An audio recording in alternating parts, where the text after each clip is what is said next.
अग्निपथ योजना के विरोध में देश के कई हिस्सों में हिंसा हुई, आगजनी हुई, तोड़फोड़ हुई, ट्रेनें फूंक दी गई, पुलिस पर पथराव हुआ।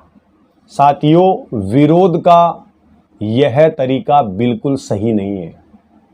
आंदोलन एकदम शांतिपूर्ण और सुनियोजित तरीके से होना चाहिए। लोकतंत्र में अपनी बात रखने का अधिकार सभी को है और सभी युवा अगर एकजुट रहेंगे तो बिल्कुल आपकी जीत होगी। प्रधानमंत्री नरेंद्र मोदी जी का कहना है कि अग्निपथ योजना के जरिए सैन्य ताकत को मजबूती मिलेगी। ऐसा है प्रधानमंत्री जी, अगर आप अग्निपथ योजना के जरिए देश के हर एक युवा को मौका देना चाहते हैं तो बिल्कुल आप दीजिए, लेकिन अग्निपथ योजना को आप अलग से करवाइए और जो पहले भर्ती प्रक्रिया हो रही थी वो एकदम सुचारू रूप से चालू रखिए। देश का युवा आपके साथ में रहेगा। लेकिन आपने तो स्पष्ट कर दिया कि अब जो भर्ती प्रक्रिया है वो अग्निपथ योजना के जरिए ही होगी। बिल्कुल सही नहीं है। अग्निपथ योजना के जरिए अगर आप युवाओं को मौका देना चाहते हैं, सभी युवाओं को मौका देना चाहते हैं, युवा आपके साथ में, आप अलग से भर्ती करवाइए। लेकिन जो पहले परमानेंट भर्ती हो रही थी वो पहले की भांति सुचारू रहनी चाहिए। जो अभ्यर्थी है वो लगातार 2-3 सालों से तैयारी कर रहे थे और नेवी और एयरफोर्स के जो कैंडिडेट्स हैं वो अभी भी प्रतीक्षा कर रहे हैं रिजल्ट का। उनका परिणाम निकालिए और उनको ज्वाइनिंग दीजिए। और जो भारतीय सेना की रैली भर्ती अभी भी पेंडिंग है। साथियों, आपने देखा होगा पिछले साल के दौरान फिजिकल और मेडिकल होने के बावजूद अभी लिखित परीक्षा नहीं हुई है। उस जो ये भर्तियां चल रही थी उनको आप सुचारू रहने दीजिए, परमानेंट भर्ती चालू रखिए और अग्निपथ योजना को आप अलग कर दीजिए। देश का हर एक युवा आपके साथ में रहेगा। और अब दिल्ली के मुख्यमंत्री अरविंद केजरीवाल भी युवाओं के समर्थन में आ गए हैं। उन्होंने ट्वीट किया कि युवाओं की मांग एकदम सही है।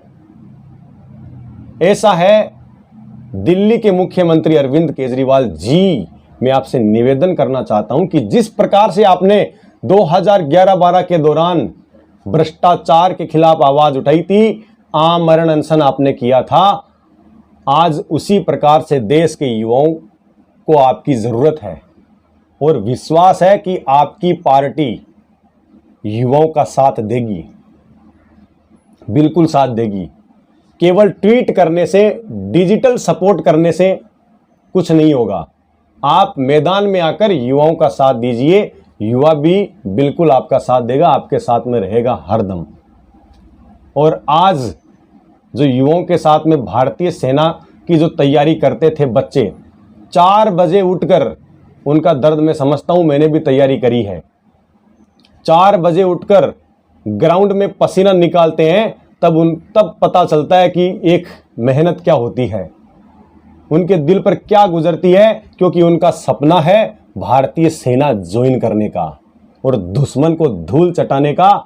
उनका भी एक सपना है कि हम भी दुश्मन देश पर जाकर सर्जिकल स्ट्राइक करेंगे, युद्ध में हिस्सा लेंगे। लेकिन एक ही डिसीजन से आपने सब कुछ चौपट कर दिया। ऐसा है प्रधानमंत्री जी, आप भारतीय सेना के लिए आप बड़ी बड़ी बातें करते हैं, राष्ट्रवाद की बातें करते हैं, तो एक डिसीजन आप यह भी ले लीजिए, अग्निपथ योजना को आप अलग से करवा दीजिए और जो परमानेंट भर्ती पहले से चली आ रही है उसको भी आप चलने दीजिए। युवा आपके आभारी रहेंगे। साथियों, मैं आपको बताना चाहता हूं, 70 साल की उम्र में ये देश सेवा करेंगे और 24 साल की उम्र में युवा रिटायर हो जाएंगे। मैं ये स्टेटमेंट उन नेताओं के लिए बोल रहा हूं जो पेंशन लेते हैं, सुख सुविधाएं लेते हैं, जबकि भारतीय प्रधानमंत्री नरेंद्र मोदी जी भारतीय सेना में पेंशन का खर्चा कम कर रहे हैं। प्रधानमंत्री जी, युवाओं ने आपको वोट दिया था और आशा करते हैं कि आप ऐसा बिल जरूर लेकर आएंगे जिससे कि यह पेंशन व्यवस्था बंद हो और देश का जो टैक्स का पैसा है वो बचे और देश के विकास में काम में आए।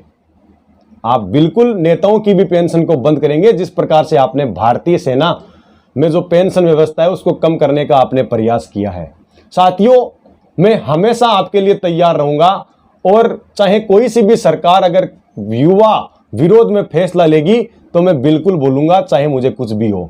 अगर आपको मेरे ट्विटर अकाउंट के साथ में जुड़ना है तो जुड़ सकते हैं, फेसबुक पेज को आप फॉलो कर सकते हैं, इंस्टाग्राम आईडी को भी आप फॉलो कर सकते हैं। लिंक आपको इसी वीडियो के डिस्क्रिप्शन बॉक्स में मिल जाएगा। फिर मिलते हैं एक नेक्स्ट अपडेट के बाद। धन्यवाद। जय हिंद, जय भारत।